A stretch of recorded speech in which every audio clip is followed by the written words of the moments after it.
Students, आज हम पढ़ेंगे कक्षा 11वीं विषय अर्थशास्त्र अध्याय 22 ग्रामीण विकास। ठीक है, तो ग्रामीण विकास में हम पढ़ रहे थे कृषि शाख, है ना।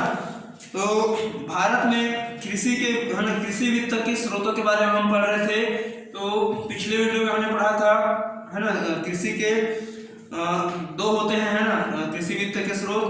पहला है इसमें गैर संस्थागत स्रोत, जिसमें साहूकार, महाजन, है ना, व्यापारी और कमीशन एजेंट, मित्र और रिश्तेदार इसमें सम्मिलित होते हैं। ठीक है, इसी प्रकार दूसरा होता है संस्थागत शाख। ठीक है, कि संस्था के माध्यम से जब ऋण मिलता है। ठीक है, तो आज हम पढ़ेंगे संस्थागत, है ना, वित्त के जो शाख के संस्थागत स्रोत है उनका हम आज अध्ययन करेंगे। ठीक है, तो संस्थागत स्रोतों में सबसे पहले आता है सहकारी शाख समितियां।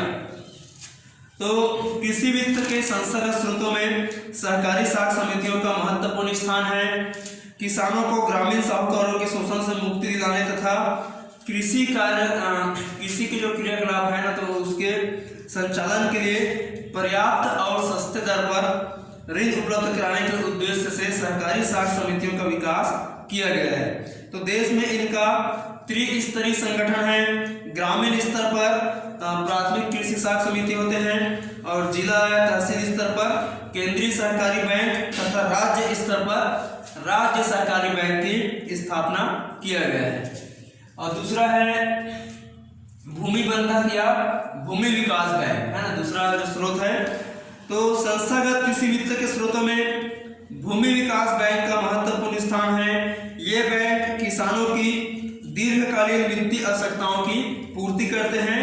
ये बैंक भूमि खरीदने, पुराने ऋणों का भुगतान करने, बंधक रखे मकान या भूमि को छुड़ाने, भूमि पर स्थायी सुधार करने तथा महंगे कृषि यंत्र आदि के लिए सस्ती दर पर लंबी अवधि के लिए ये ऋण प्रदान करते हैं। ठीक है, तीसरा स्रोत है क्षेत्रीय ग्रामीण बैंक।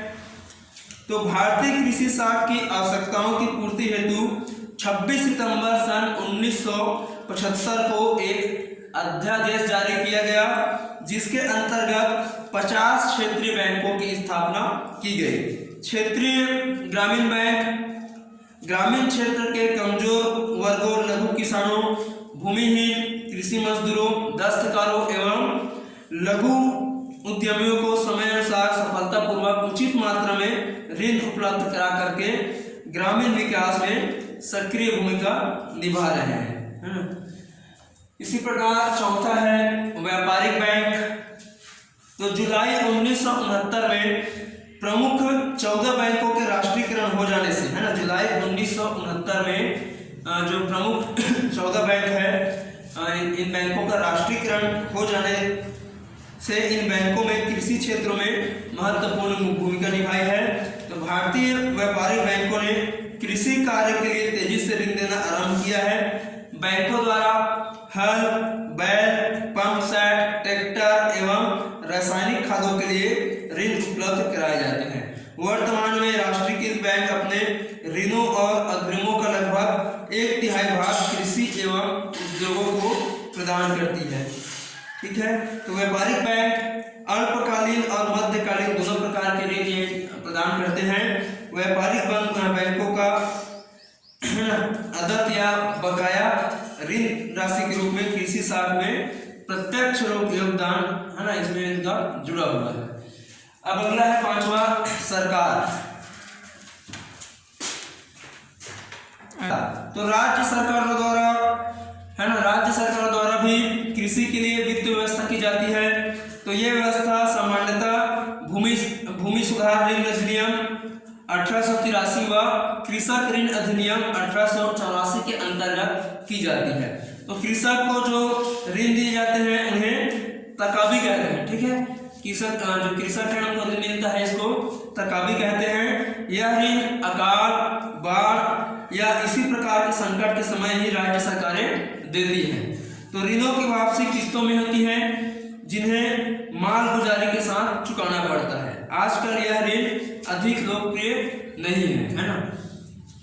अगला है छठवां भारतीय स्टेट बैंक।